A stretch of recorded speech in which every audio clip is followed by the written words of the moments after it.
Things is out now in both theaters, wherever theaters are open, and it's out on HBO Max. You can stream it for the next 30 days. Stars Denzel Washington and Rami Malek as two cops who team up to investigate a series of murders and try and take down a serial killer who may or may not be played by Jared Leto. I was very skeptical going into this movie. I had some people in my inner circle that had seen this movie early and said they did not like it at all. I was very intrigued with this movie as well because of the cast. I mean, you have Denzel, you have Rami Malek, you have Jared Leto, and all of them have been great in the past, even if the movie isn't that great. But I wasn't hearing great things about this movie, or I was hearing more mixed things about this movie, so I really wasn't sure what to expect. Somebody had told me it was a huge slow burn, so I said, oh man.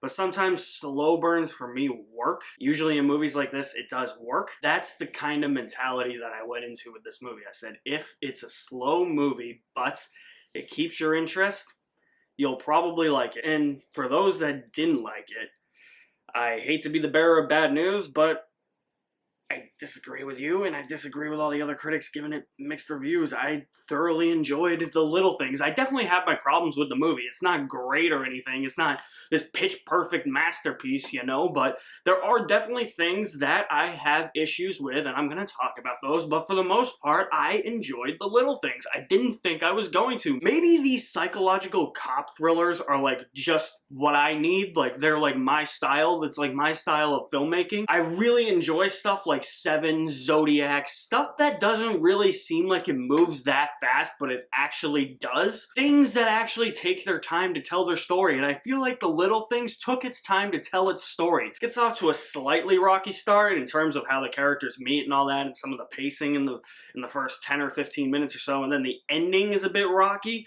but the actual body of the movie I thought was pretty good. It's like a 5-paragraph essay. You can have a rocky intro, you can have a rocky conclusion, but everything in the middle to back up your claims as to why you should read this essay or support my argument, or in this case, watch the movie. I feel like everything in the middle of this movie supported that. Denzel is just Denzel being Denzel. He's this old badass who's been haunted by his past, and I just really loved that aspect of his character, just diving into his character like that. At times, this movie does feel like a character study, but it's really not. Honestly, it's kind of a mix of the two. It's more of a character study about how somebody can be so traumatized and haunted by the past while also trying to help like a newer generation of police officers trying to track down a serial killer that has been elusive for some time. Those two ideas blending together, I actually think really worked. Jared Leto is his creepy ass self as he always is. When isn't Jared Leto a creep? He's the perfect person. He is the perfect salesman for a movie like this. You tell me Jared Leto is playing some serial killer, I'll be like, I'm watching it. That's just perfection right there. He is so meticulous in his line delivery too. He doesn't even have to like think about it. He already knew exactly what he had to do to deliver his lines in the way that he wanted to. Like, I bet you he was just reading the script and he's like, I don't even have to think this through. I could just deliver it in a creepy, weaselly way. He probably wasn't like, okay, now how do I play the Joker here? Okay, let's just rip off Heath Ledger's Joker and make my laugh sound like a rubber duck. He didn't have to think it through like that. He's just Jared Leto and he's creepy already. And honestly, the investigation that these guys go through is pretty interesting if you ask me. Like, it references real life cases that occurred during that time, and it feels inspired by those cases. It's almost like it's taking a clue out of, like, I don't know, one of those investigative shows or something, and it's just crafting a movie around that. I think the atmosphere in this movie is also done very well. The lighting is just perfect in so many scenes. There's details there that you're supposed to see, but it's like it's lit in a way where it's like maybe there's something hidden in the shadows that we don't know about. There's not. It screws with your mind in that way, and that was something that I loved about how the lighting and the atmosphere just worked in this movie. But like I said, of course, there are things that didn't work in this movie, like Rami Malek. Rami Malek was very on and off for me, and I don't know if it's because maybe I'm like, maybe Rami Malek's not that great of an actor. Hopefully this doesn't happen in No Time to Die, but he was very on and off for me. Towards the end, like his final scenes in the movie, I thought he was really good, but there were many scenes in this movie where I was like, dude, you're really bringing it, and then there were other scenes where I said,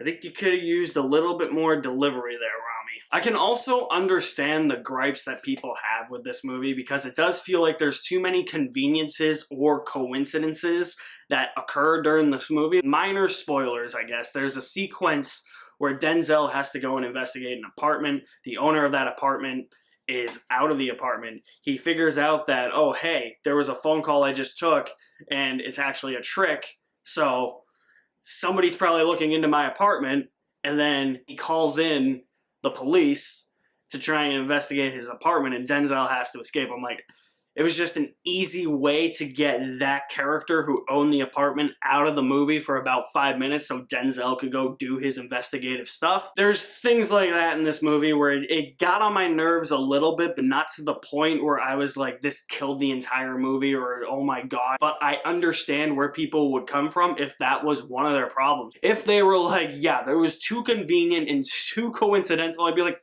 yeah, dude, I'm not arguing with you on that. The musical score was also a little off for me. It had some weird like staccato piano that I just didn't think fit in with the tone or the vibe of the rest of the movie.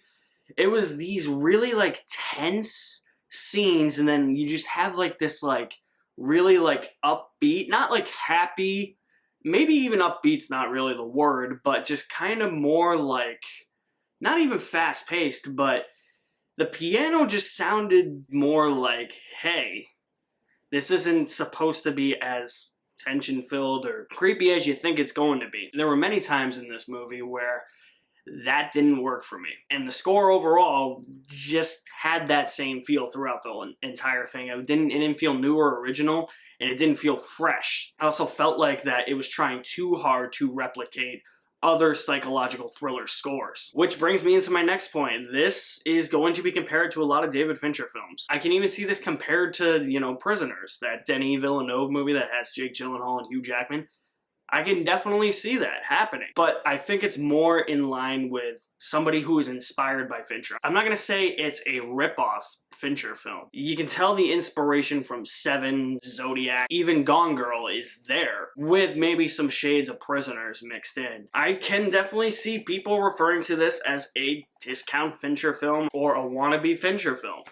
And honestly, there are parts of this movie where I'm not going to argue with them. And there's some scenes in the middle of the movie where I'm just like, why are we here right now? And it actually comes back around at the end. And then the ending is just, like I said, the beginning and the end are a bit rocky. The beginning in terms of its pacing and its structure and how the characters actually meet.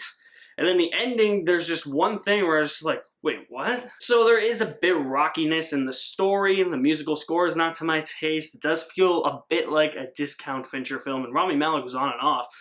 But everything else in this movie worked for me. I guess I am a sucker for these psychological crime thrillers, you know? Slow burns like this work for me, and I didn't even think it was that slow. People were saying it was really slow. I didn't even think it was that slow. I'm gonna say you will enjoy The Little Things with 3/4 worth of a bucket of popcorn. Yeah, I really liked it, and I think a lot of that has to do with the fact that it's Denzel, because Denzel is... anything he's in, I'm watching. And like I said, anything with Denzel, at least everything that I've seen with Denzel, I haven't hated. There's been some mediocrity, but even then, it's like any Denzel Washington movie is watchable, at least from what I've seen. And that's probably why I like The Little Things a lot more than some other people did. So guys, have you seen The Little Things? I want to know what you thought of it. Drop me some feedback in the comments section below. I will leave my link to my website in the description below as well. You guys are the best. Thank you for watching. My name is Alex Madden, and I'll see you at the movies somewhere.